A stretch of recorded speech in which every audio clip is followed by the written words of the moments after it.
Good morning students. आप लोगों को हमारा the IQ classes YouTube channel पर सभी का गुड मॉर्निंग है। यहाँ पर हम लोग अध्ययन करेंगे हिंदी व्याकरण के बारे में, हिंदी ग्रामर के बारे में। ठीक है, जो बच्चों को लोअर क्लास से हायर क्लास तक यह आपको सहायता करेगा समझने में, पढ़ने में, लिखने में, और आपको अधिक यहाँ से ज्ञान की प्राप्ति होगी। हम लोग बात करते हैं कि व्याकरण कहते हैं किसको।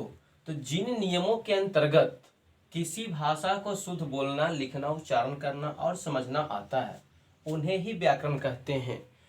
अर्थात अथवा कहने का मतलब है कि व्याकरण वह शास्त्र है जिससे हमें भाषा का शुद्ध ज्ञान होता है। उसे हम लोग क्या कहते हैं? तो उसे हम लोग कहते हैं व्याकरण।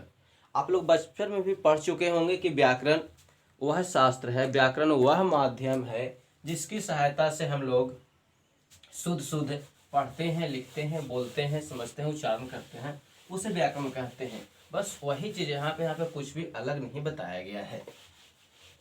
बस यहाँ पे समझाने का अलग तरीका है, लिखाने का, परिभाषा का अलग बनाया गया है ताकि बच्चों को जल्द से जल्द और समझ में आ जाए।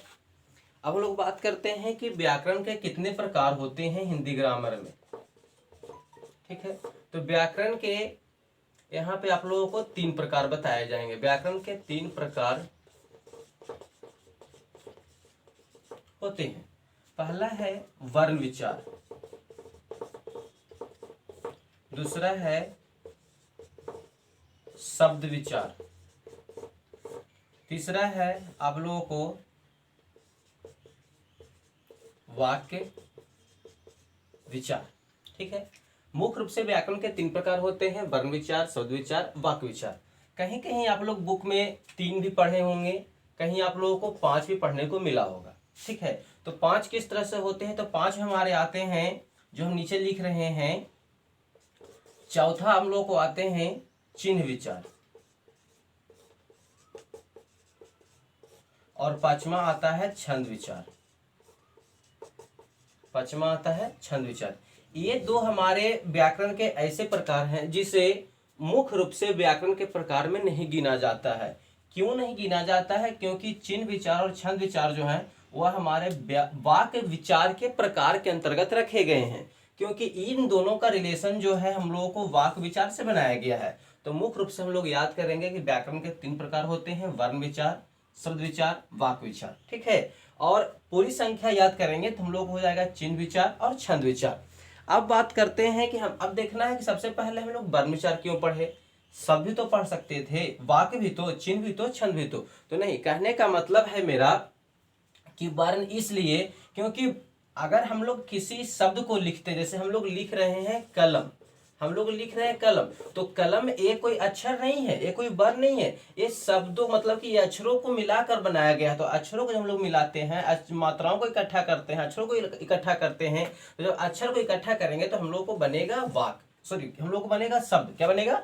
शब्द बनेगा। तो इसीलिए हम लोग को सबसे पहले पढ़ना है वर्ण विचार। वर्ण विचार हम लोग पढ़ लेंगे तो उसके बाद हम लोग को पढ़ना है शब्द विचार। ठीक है, तो शब्द विचार क्यों पढ़ेंगे? जब हम लोग वर्णों को इकट्ठा करते हैं, जैसे हम लोग बना रहे हैं क प्लस म प्लस ल। ठीक है ना, तो अभी ये लिखा हुआ है क प्लस धन प्लस म धन प्लस ल। ठीक है ना, तो ये क्या है कि क और क धन म धन ल, इसको जब इकट्ठा करेंगे तो ये हमारा एक बनेगा क्या? तो हमारा एक बनेगा शब्द। ठीक है ना, जब वर्णों को इकट्ठा करते हैं क्रमबद्ध रूप में जिसका हमें अर्थ प्राप्त हो, तो उस तरह से हम लोगों को शब्द के बारे में जानकारी प्राप्त होगा। और जब शब्दों को अर्थ के रूप में इकट्ठा करेंगे, संग्रह करेंगे, ठीक है ना, तो हम लोग को यहाँ पे वाक्य के बारे में जानकारी प्राप्त होगा। ठीक है, तो यहाँ पे हम लोग अभी देख लिए कि व्याकरण के 3 प्रकार होते हैं: वर्ण विचार, शब्द विचार, वाक्य विचार। मुख्य रूप से 3 प्रकार होते हैं, और पूरा देखा जाए तो चिन्ह विचार, छंद विचार, मतलब कि इस तरह से हम लोग को व्याकरण के भाषा में 5 प्रकार होते हैं। लेकिन हम लोग को मुख्य रूप से व्याकरण के 3 प्रकार ही याद करना है। कभी कंफ्यूजन नहीं होंगे, 3 याद करना है कि 5 याद करना है। सीधा पूछा व्याकरण के कितने मुख्य रूप से कितने प्रकार होते हैं, तो हम लोग को 3 याद करना है। ठीक है, अब हम लोग आगे देखें कि वर्ण विचार किसे कहते हैं। ठीक है ना, आप लोग बचपन में पढ़ चुके होंगे कि वर्ण विचार